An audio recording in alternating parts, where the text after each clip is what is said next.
Whenever we heard Okay. him go, I'm going to be at the airport today. We're like, oh, today's the day.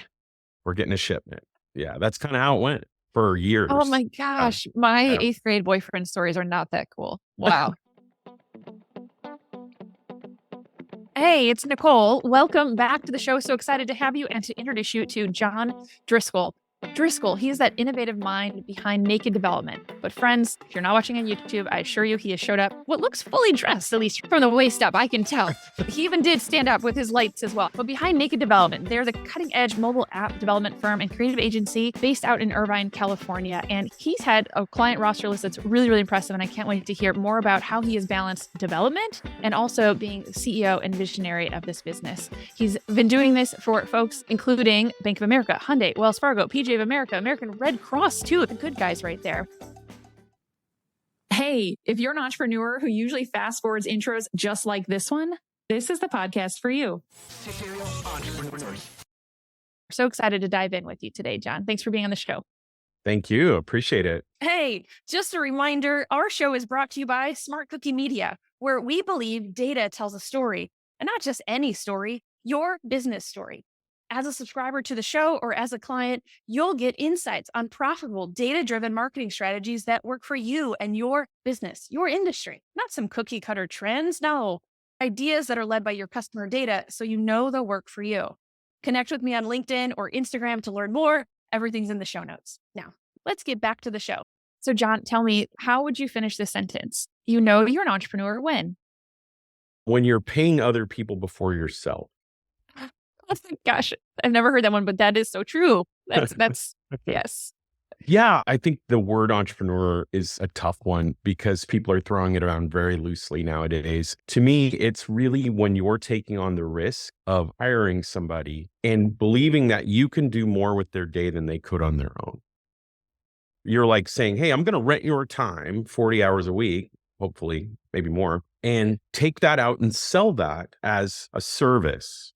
When you're a solopreneur, I think people have tried to use that word. That doesn't feel like you're taking on a lot of risk in your life. And entrepreneur is about taking risk. Yeah. Oh, that's so good. I love that.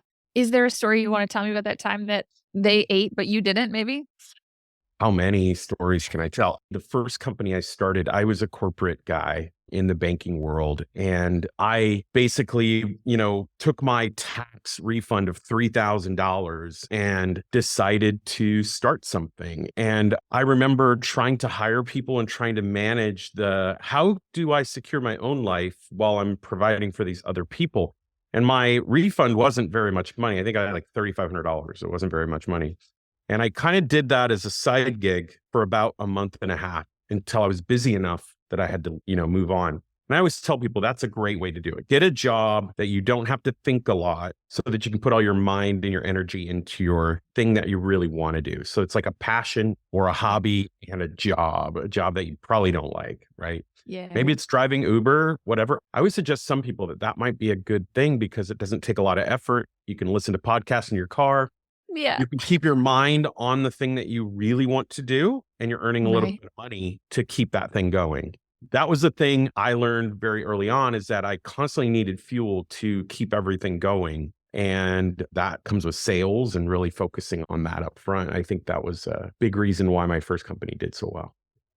So what was that first company? I want to know all that you own, but let's at least talk about what was that? Sure. Yeah. So I started originally in the mortgage business.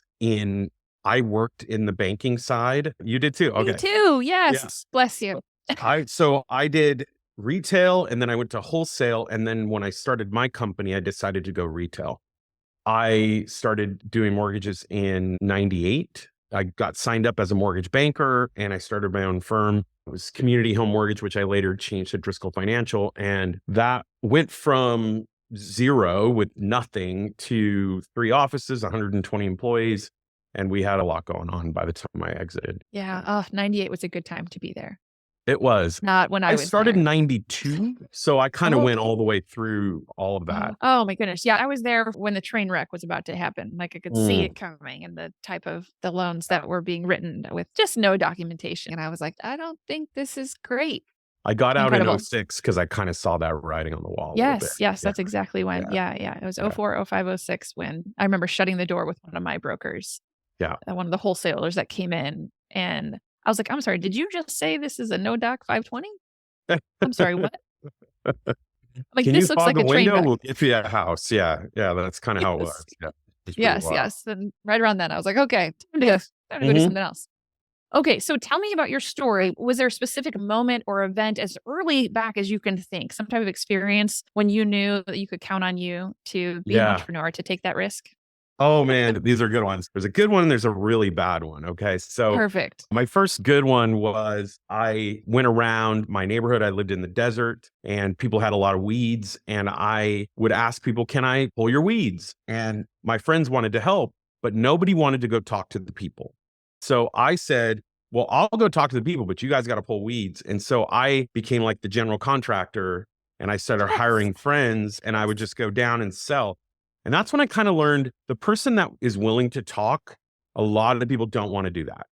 That really taught me a big lesson that if you are willing to talk and sell people, a lot of the other people would be happy to just do the work and get the money without that kind of risk. Yeah. Yeah. Oh, but they're missing some of the reward.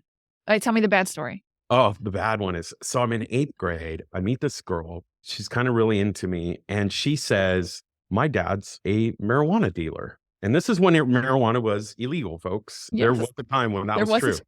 So in the 80s, it was very illegal. So she said, oh, it's all in that room. And I picked the lock and I got in there and she goes, well, you can take a little bit, but it was like boxes and boxes of, like, he was a legit dealer. So I started to take that marijuana, little bits of it, and I started a business and I became very known for having the best marijuana. Yeah, it was Oh pretty my wild. In eighth grade, I was pulling down maybe 12, 1,500 bucks a month, which yeah. at the time seemed like a lot of money. And Yeah. I was mostly just buying pizza and stuff for my friends, but It was if you yeah, were so wait, I have to know. it's So been a long pulling time. from him a little bit to make $1,500 or pulling from him so that you could grow it and then you were starting to grow it? Like, how were you No, I was just sifting it off the just top. pilfering? He had thousands and Yes. thousands. Yeah, it was Wow. such small Wow. amounts that he could not. Yes, for Yeah, sure. I just wanna make sure yeah. that you weren't trying to grow and get that past mom or dad or grandma, grandpa or something, so No, whenever we heard okay. him go, I'm going to be at the airport today. We're like, oh, today's the day. We're getting a shipment. Yeah, that's kind of how it went for Oh years. my Yeah, gosh, my yeah. 8th grade boyfriend stories are not that cool. Wow. That's a pretty cool I've story. got That's worse pretty ones than yeah. that, but yeah, Oh, jeez. it was the Wow. life of growing up in the desert. So I grew up Yeah, with this really kind of troubled kid, yeah, just looking for ways to break out in life. And yeah, that was my early entrepreneurial days. yeah. I kind of feel Oh like, my god. with those stories, I kind of feel like I was born to do this. Yeah. Oh, yeah, absolutely.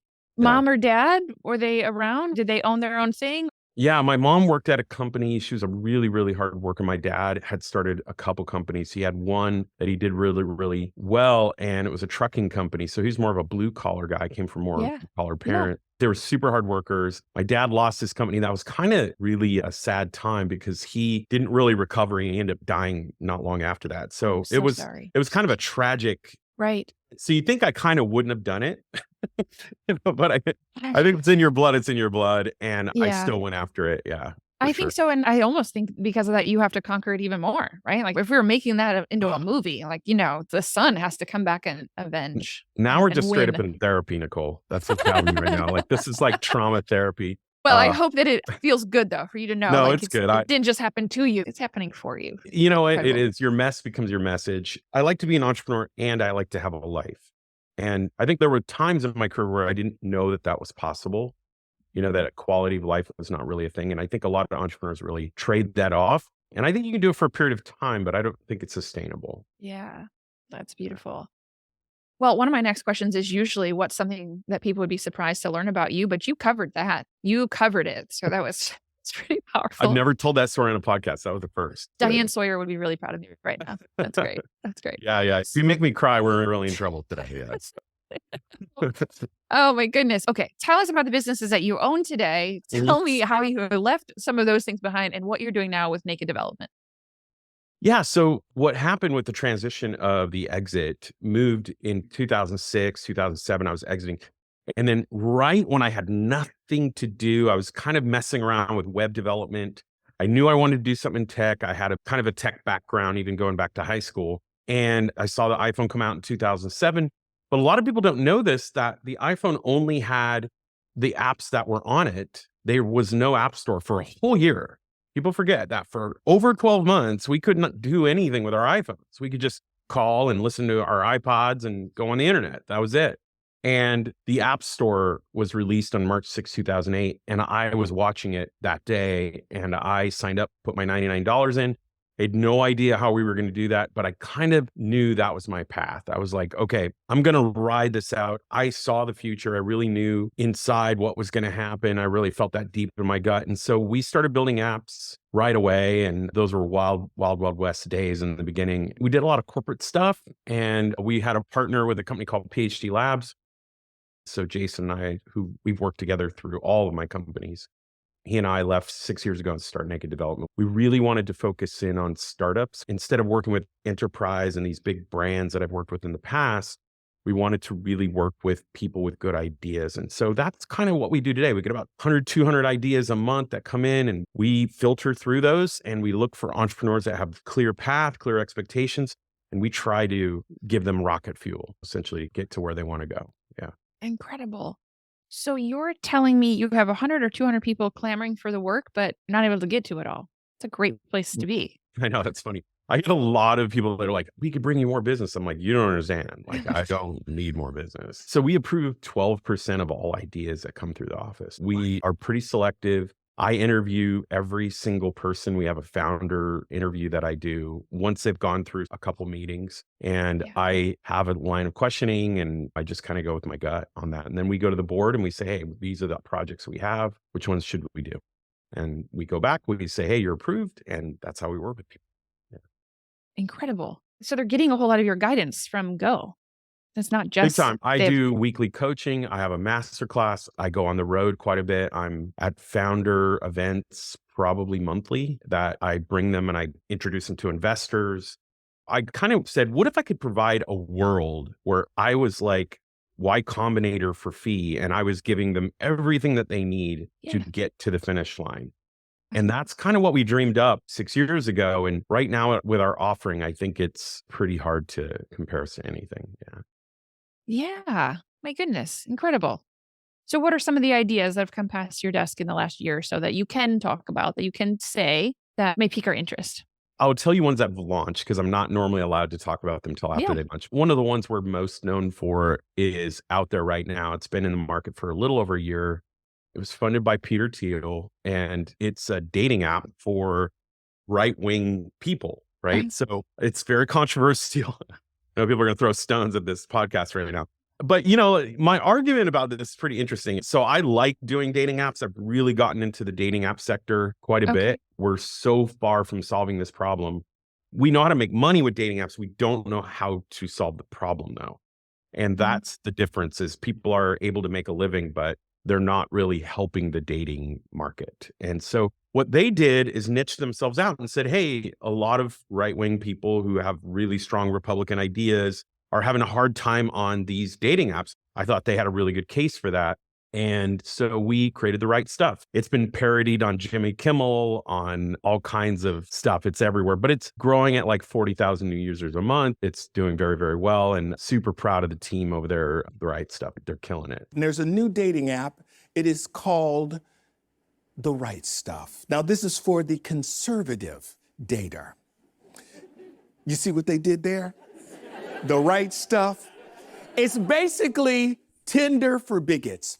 And one of their selling points is that you can view profiles without pronouns. In case you're wondering, the pronouns for anyone you meet on this app are they and suck.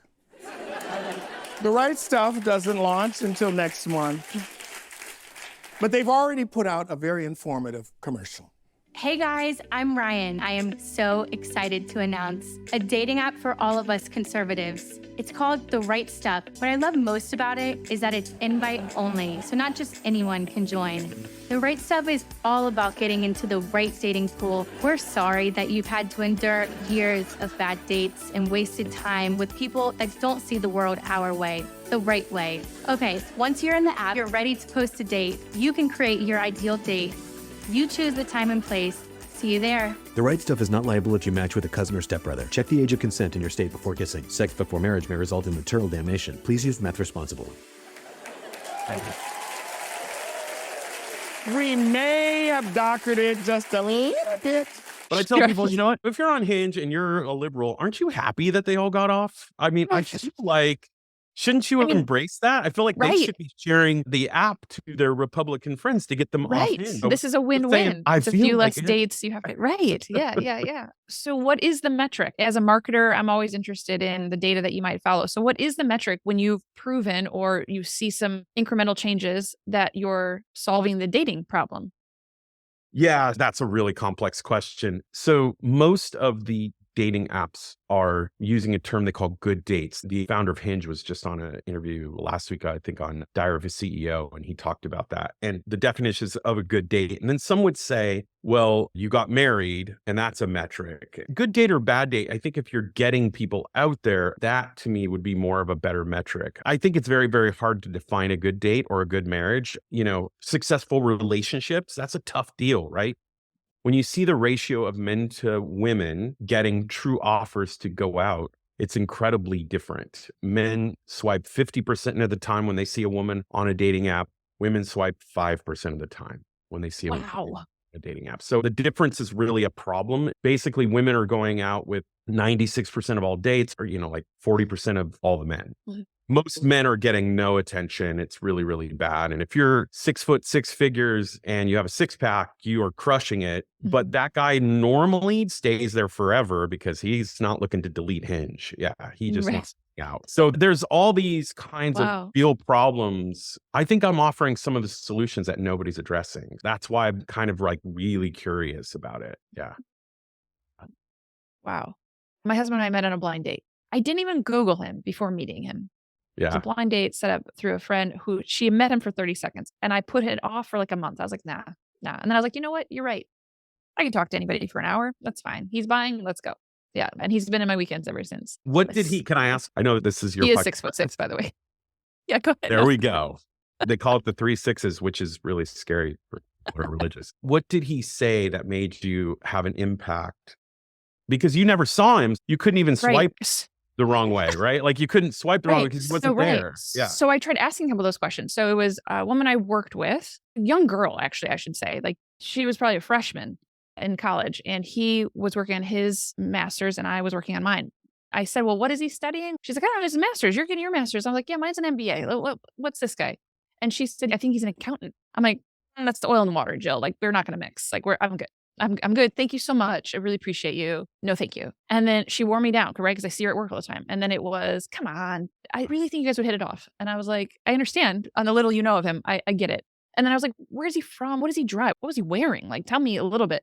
She's like, I don't know what he's wearing. She's like, we're at school. Like, I don't know. She tells me like where he's from. And I have my own preconceived notions about St. John, Indiana. And I have my own ideas of these rich boys. Unfortunately for her family, they were headed towards a divorce. And somewhere in between that, she wore me down. And I was like, you're right. So you can give him my number. And yeah, on the phone, he had super deep voice. And I was like, okay, let's see what this guy's like. You're hitting so many hot buttons on this conversation. So guys, just, you hear that. You're not dating her. You're dating her friends. Her friends. I just need you to know that. Like, guys don't realize when they're out there, the women run it through a committee. Totally. 100%. Like we do our ideas at Naked Development, run it through a committee and say, should we approve him? It's so different how men and women date, which is my premise on why the apps don't work. We make the app the same way for male and female, and that doesn't work. So I think we're underserving women because we haven't designed the app to address the way a woman becomes attracted to a man. And it's not stats, because even though we say it's 6 foot, all this stuff, it's social proof. It's social. Yes. It is. Although my friend didn't give very much. It was fine. Yeah. You've been reading Robert Cialdini's book. Yeah. Social proof. It's not off. Honestly, Robert Cialdini might be the way to solve dating. If you look at his book, it's all about those kinds of things. Yeah. Yeah, even if it were clearly not what his last date said about him or the review, but if it was like something my sister would say or my best friend would describe me this way. Because I even remember Kyle, he invited me to a wedding really early on. And I remember calling it my best guy friend. And that guy was getting married as well. And I was like, who does this kid think he is? I was like, this is a little, he's like, well, we have a wedding coming up. You should invite him to ours. And I was like, who do you think you are? Like, I was like, wait, what? I went to both weddings he went with, and it was almost like a little bit of like permission. So Kyle, So you have lots interesting. of other people to thank. I'll have to go tell him later today. Oh, it's very true. Having people around you. And that's kind of how people used to meet people, if you think about it. Right.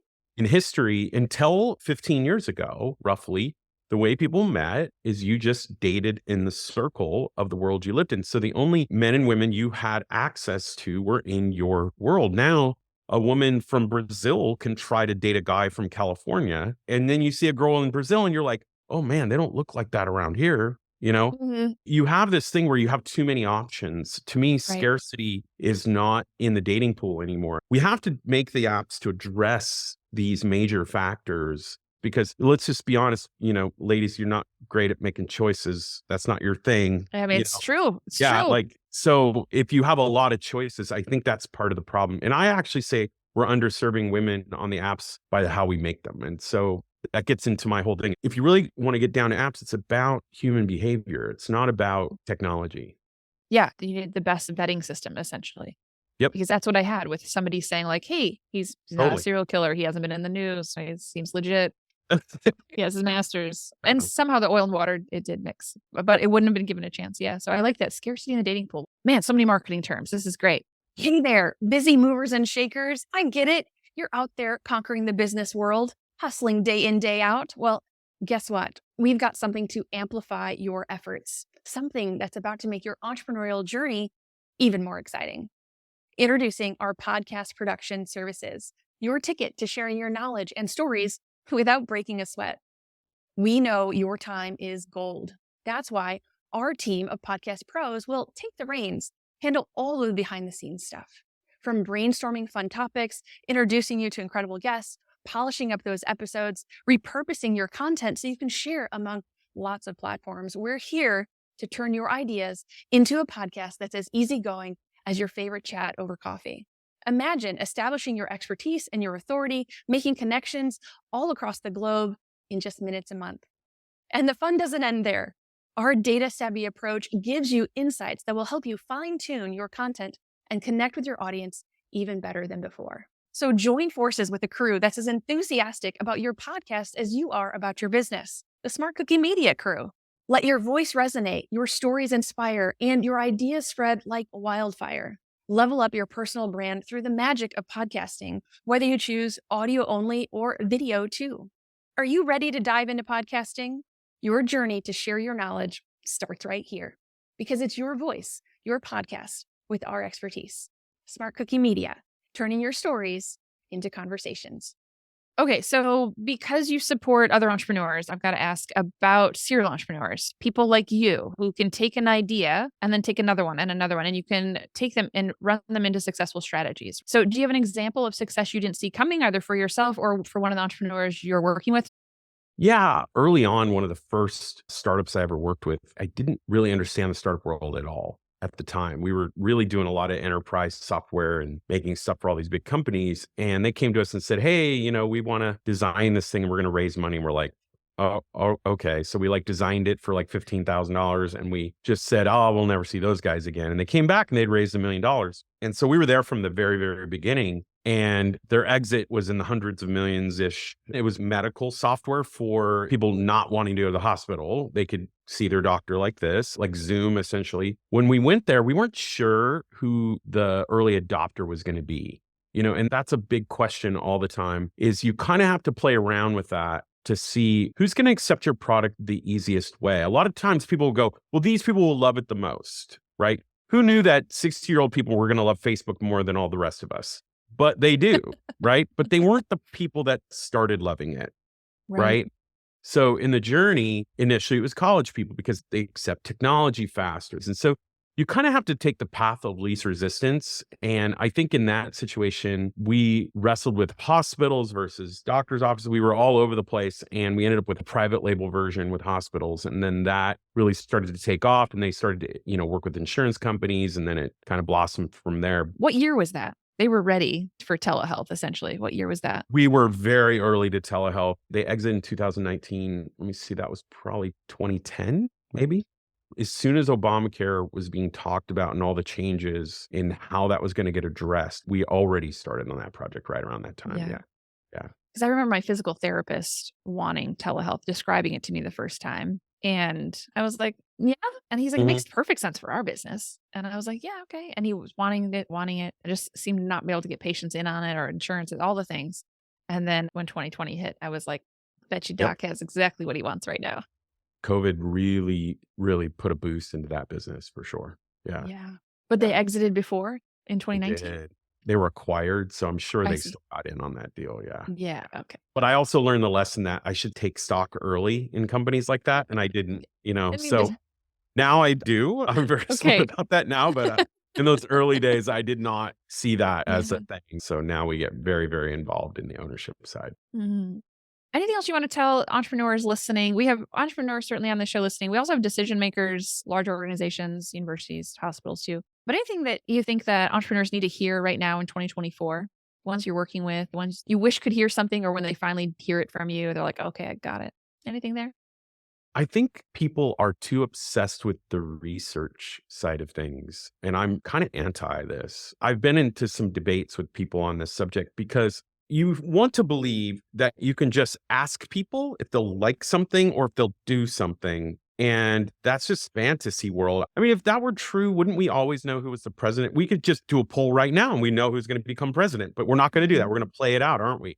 We're going to Mm-hmm. actually see people go to the polls. Because a lot of people will say, I'm going to go to the polls, and then they're not going to Yep. go to the polls, right? Yep. So the whole point is what people say they will do and what they do are two totally different things. Because all of us would be in great health because we'd all eat great every day because we all tell ourselves we will do that. But when it comes down to prioritizing and how we use our time and how we pay attention, that all isn't the same as what we say we will do. I just feel like a lot of people are spinning their wheels and they spend so much time in the pre-doing stage instead of just getting out there and doing it. I'm a big fan of do something really small and see where that leads you, and then just keep building from there, iteration by iteration. So we try to keep people's budgets down. We try to keep them lean, and we try to get them out as fast as possible.